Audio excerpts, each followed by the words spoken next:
Good evening, you're watching the news from Sultan of Oman Television. First, the headlines.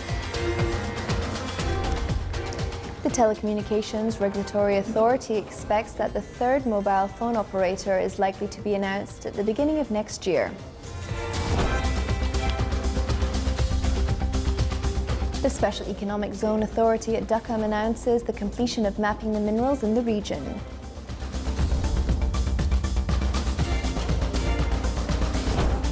And Yemen's Houthi rebels start redeployment in the port city of Hodeidah as part of a UN deal.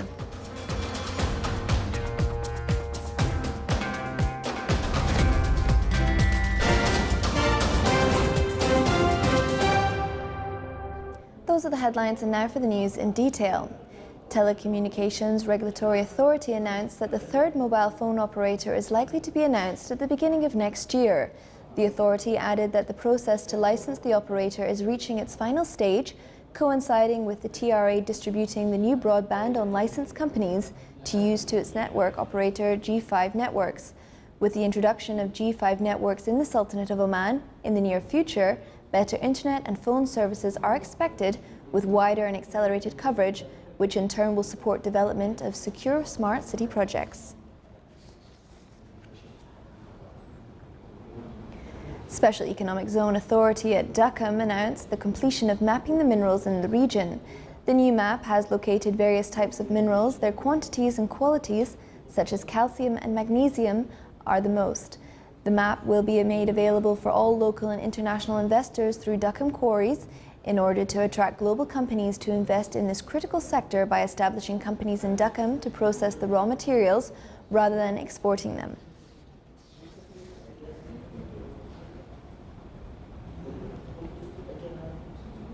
Oman National Transport Company, Muwasalat, launched a new internal public transportation route in the Wilayat of Salalah as part of its strategic plan to expand its scope of services.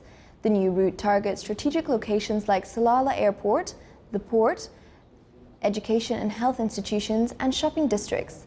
The Wi-Fi equipment transportation buses reaches stations every 30 minutes.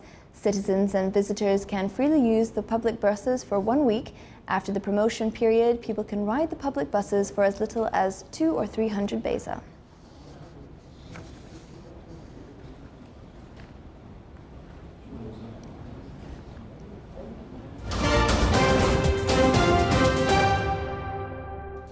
Yemen's rebels today handed over control of the main port in the Red Sea city of Hodeidah to the country's Navy and Coast Guard under UN supervision, in a significant step in the implementation of a deal reached during peace talks in Sweden earlier this month. The handover is the first in a series of confidence-building measures agreed to in Sweden that could pave the way for a political settlement of Yemen's 4-year-old war, pitting the Houthis against the internationally recognized government. The rebels control most of northern Yemen, including the capital Sana'a, while their war foes control much of the south, including the Arabian seaport city of Aden, where the exiled government is located. The two sides have observed a ceasefire in Hodeidah for more than a week, ending months of fierce fighting between the two sides for control of Hodeidah. A UN team led by a Dutch officer arrived last week in the city to monitor the ceasefire. The UN team is led by retired Dutch Major General Patrick Cammaert.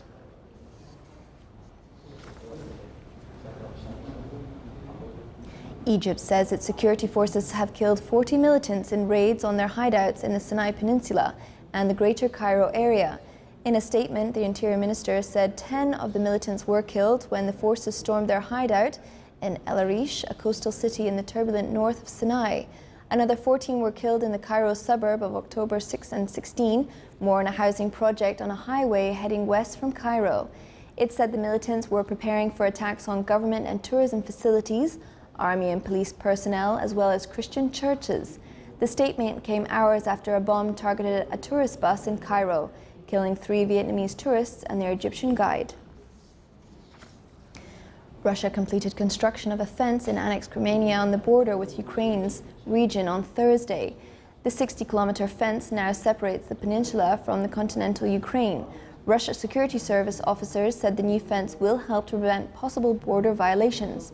A Ukraine Border Service spokesman said that the building of the fence served propaganda purposes and that the barrier had been erected to demonstrate security strengthening. Russia annexed Crimea from Ukraine in 2014, drawing sanctions and prompting a deterioration in ties with the West. At least 6 deaths were attributed to severe weather in the U.S. as heavy snow and high winds snarled air and ground transportation during a busy holiday travel period.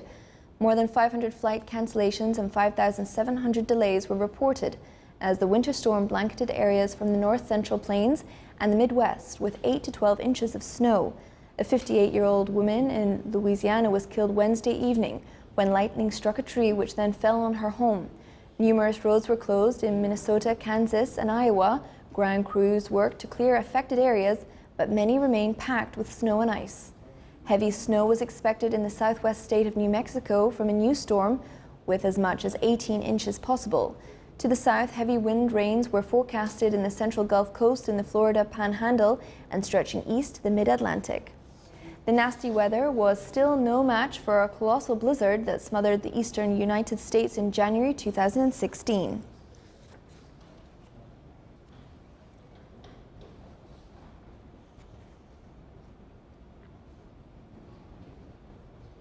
NASA's unmanned New Horizons spacecraft is closing in on its historic New Year's flyby target, the most distant world ever studied, a frozen relic of the solar system some 6.4 billion kilometers away. The cosmic object known as Ultima Thule is about the size of a U.S. capital, Washington, and orbits in the dark and frigid Kuiper belt about 1 billion miles beyond the dwarf planet Pluto. Communicating with a spacecraft that is so far away takes 6 hours and 8 minutes each way, or about 12 hours and 15 minutes round trip. New Horizons' eagerly awaited phone home command, indicating if it survived the close pass at a distance of just 3,500 kilometers, is expected January 1st. Until then, the spacecraft continues speeding through space at 51,500 kilometers per hour, traveling almost more than 1 million kilometers per day. The spacecraft, which launched in 2016, captured stunning images of Pluto when it flew by the dwarf planet in 2015.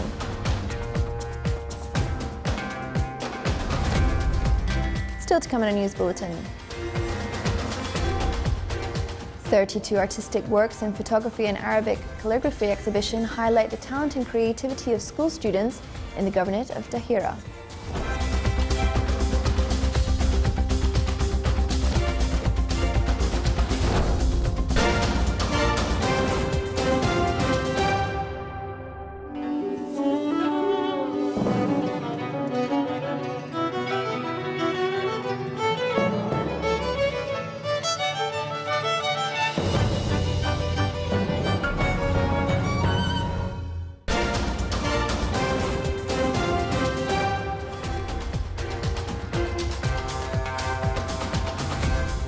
Welcome back to the news from the Sultanate of Oman television. The trading value in Muscat security market last week recorded an increase by 35 million Omani riyals. The increase was due to the issuance of government developing bonds number 59 with a value of 20 million Omani riyals. The market value of the shares also rose to reach 18.2 billion riyals as the number of implemented deals reached 1,700.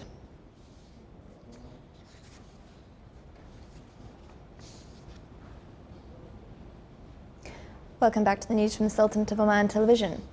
The Sultanate's total water production by the end of October 2018 reached 350 million cubic meters, with an increase by 5.7% compared to the same period in 2017. The National Centre for Statistics and Information clarified that the water production in the Governorate of Muscat rose by 5%, while in the Governorate of Dhofar it rose by 7.6% to reach more than 46 million cubic meters. Meanwhile, in the rest of the governorates, the water production reached around 148 million cubic meters.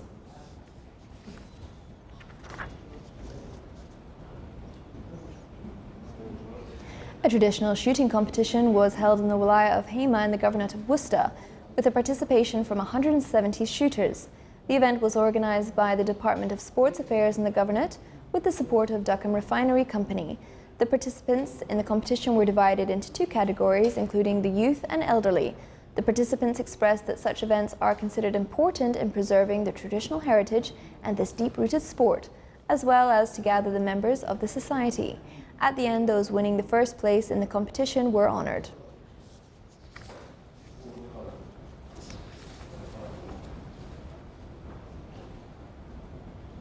In the Walaya of Ibre, in the Governorate of Dahira, a photography and Arabic calligraphy exhibition was held.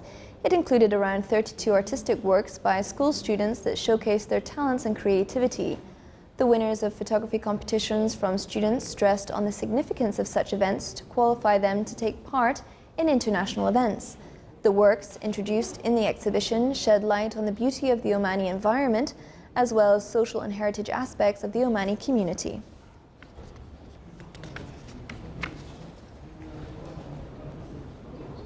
Pemba Island in Zanzibar, Tanzania, known by early Omani sailors as Green Island or Spice Island, continues to experience its historical brotherly relations with their fellow Omanis. More details in the following report by Abdullah bin Ahmed Al-Rabai. This part of East Africa is a natural destination for many Omanis due to its historical relationship with the ties of people of Zanzibar, Unguja, Pemba, mainland Tanzania and Oman remain strong. The people of Omani ancestrally still residing and living in Pemba, Zanzibar and the remaining parts of Tanzania. Here in Pemba at Chake Chake Commercial Center, we met with a number of them, and as seen here, some of whom are practicing various activities including trading. It should be noted that the similarities in casual costumes is clearly seen throughout islands of Zanzibar and mainland, and here is a good example pertaining to brotherly Tanzanians. And here as well, Omani halwa and a cup of coffee is found to be very popular among the people. There is almost every similarities in all aspects that bond both people. The Samail College of Technology here in Pemba, as well as vocational training and other projects, including this religious project, the Sadiq Al-Amin Mosque, that was recently opened in the presence of the representatives from the Zanzibari government, along with other officials, all together considered to be an extension of that historical relationship. Samail Academy have been assisting our people in Zanzibar, especially for Pemba Islands. They've been assisting the people, especially in the water programs, especially for digging the wells, and sometimes for financing the people to study and other assistance. The relationship between these two countries are good, and especially when you go directly to the history of Zanzibar, you can't avoid Oman. The mosque, of which its construction was supervised by a regular Omani visitor to Pemba, who ended up residing there, built with a capacity of accommodating 900 worshippers.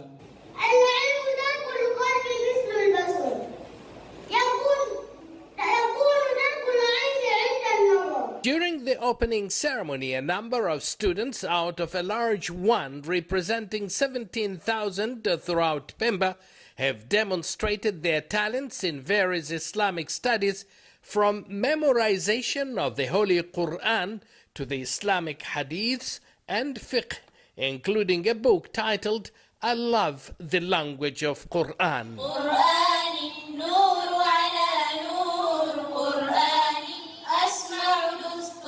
The importance of this mosque is in its location, where at a number of government ministries, vast football grounds and Samail College of Technology and Industry. The main objective of the mosque is to fulfill its main goal of Islamic studies.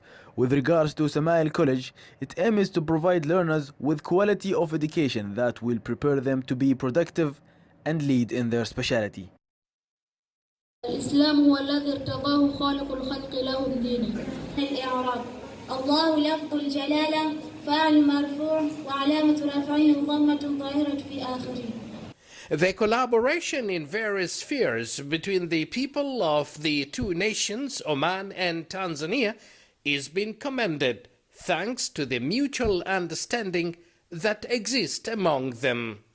The supportive development in a number of social projects and other by their brotherly Omani coordinators will continue to boost this relationship between the people of Zanzibar and Oman in particular and Tanzania in general.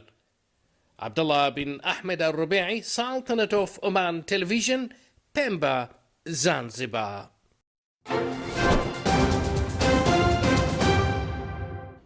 Now for the general weather forecast around the Sultanate. Clear skies will prevail over most of the governorates, with chances of low cloud and fog late at night and early morning over the governorates of South Sarakia, Worcester and Dhofar. Winds will be southeasterly to easterly light to moderate, and seas will be slight with a maximum wave height of 1 metre.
This is the Sultanate of Oman Television. Before we end tonight's bulletin, here are the main points once again.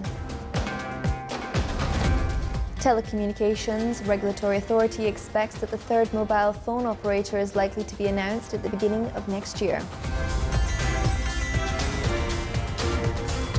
The Special Economic Zone Authority at Dhaka announces the completion of mapping the minerals in the region.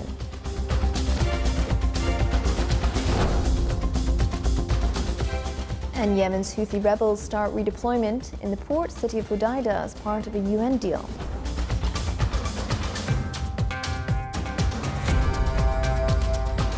With that, we come to the end of tonight's news bulletin. From all of us here at the newsrooms and the studio, it's good night.